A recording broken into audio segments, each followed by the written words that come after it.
Պարոն նախագահ, եւ տարածաշրջանում կատարվողի վերաբերյալ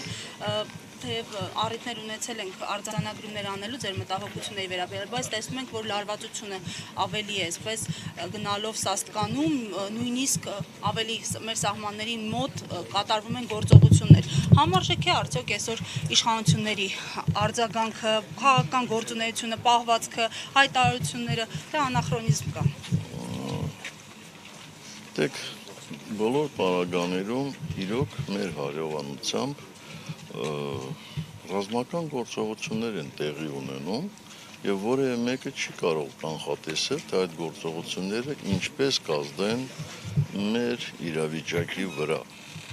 Ուստի ես կարծում եմ, որ խոսող իշխանությունները լրջորեն պետք է մոտենան այս հանգամանքին, իսկ նրանց լրջությունը պետք է բնութագրվի համարժեք պահվածքով։ Ես այդպես պահվածք չեմ տեսնում։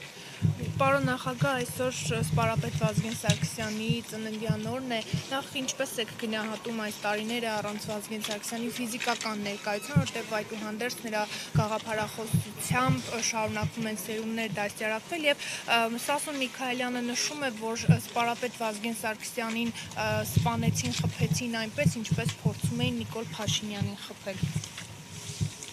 Ես չգիտեմ, որ մասով եմ մտածում այդպես խոսողը անկախ անձնավորությունից, բայց անհնար է ուղղակի իմ պատկերացումների, իմ մտածելակերպի մեջ անհնար է համեմատել երկու այդպիսի անձերի, երկու այդպիսի գործիչների։ Իսկ այո, Վազգենը ֆիզիկապես չկա, արդեն երկար տարիներ չկա, բայց Վազգենի երազանքը, Վազգենի դիրքորոշումները այսօր շատ մարդկանց մեջ է ապրում եւ վստահ եմ, որ այդ մոտեցումները, դիրքորոշումները շատ երկար դեռևս լինել են մարդիկ, ովքեր ջերմությամբ կրելու են։ Նախագահ եւ վերջում մի հստակեցում հաշվի առնելով, որ փողոցային պայքարի մասին եւս խոսք է գնացել հայտարարության մեջ, արտաքին քաղաքական կոնսենսուսի պայմաններում, իշխանությանը աջակցելու պայմաններում, այդ գաղտնաձերծված նամակներ խնդրագրերի պայմաններում, ինչպես է գնահատում փողոցային պայքարի արդյունավետությունը, հնարավոր պայքարի արդյունավետությունը։ Ախր գիտեք, եթե մենք մեզ պատճառներ են պետք, որպեսզի չգործենք, կարող ենք ձեր ասածների վրա 10 պատճառ բերել։ Իսկ եթե մենք ցանկություն ունենք գործելու, պետք է գործենք։ Այսինքն ով կարող է այսօր ասի հաջողելու է, թե չի հաջողելու։ Այդ մոտեցումը ինձ համար տարօրինակ է եւ անընդունելի։ Պարոն Սարգսյան եւ Թաքոյանի հայտարարությունների վերաբերյալ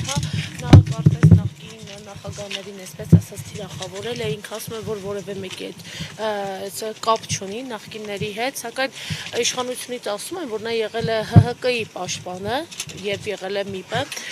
Նրա այս հայտարարությունների վերաբերյալ ինչ կարող եք ասել, որ փորձում է հաստ վերել նախկին նախագահների անունները։ Յուրաքանչյուրը եւ նախընտրական քարոզը տանում է յուրովի, ինչպես արդյունավետ է համարում։ Ես առանձնապես այսպես ոչ թվալություն չեմ լսել։ Բայց Թաթոյանի հետ որևէ կապ ունեք համագործակցություն, այսինքն քաղաքական համագործակցություն ունեք։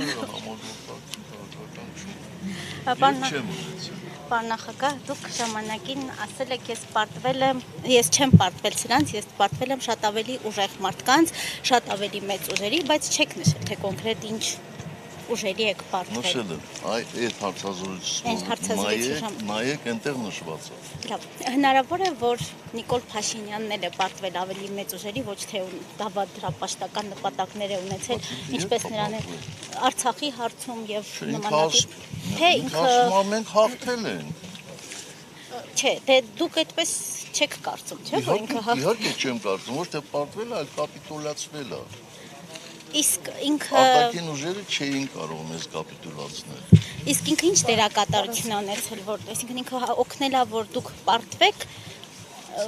Ես չեմ ասում ինքը դերակատարություն չի ունեցել, բայց իր ուժը, իր ջանքերը բավարար չէին, որպես իշխանապողություն լինել։ Պարոն Սարգսյան, շատ է համացանցում քննարկում Նիկոլ Փաշինյանի տեղաշնի ուտելը, կուկուռուզ ուտելը, դա արդյոք երկրի առաջի դեպքի իհարկե էթիկայի նորմերի խախտում չէ եւ դուք երբևէ մենք ձեզ, երբ եղել եք երկրի առաջի դեմքը, ձեզ եւ նախկիների նման իրավիճակներում չեք տեսել։ Ձեր կարծիքը։ Ուրեմն դուք որոշեք, որն ավելի ճիշտ, մեր պահվածքը թե ես պահվածքը։ Ես կարծում եմ, որ բոլորը գնահատական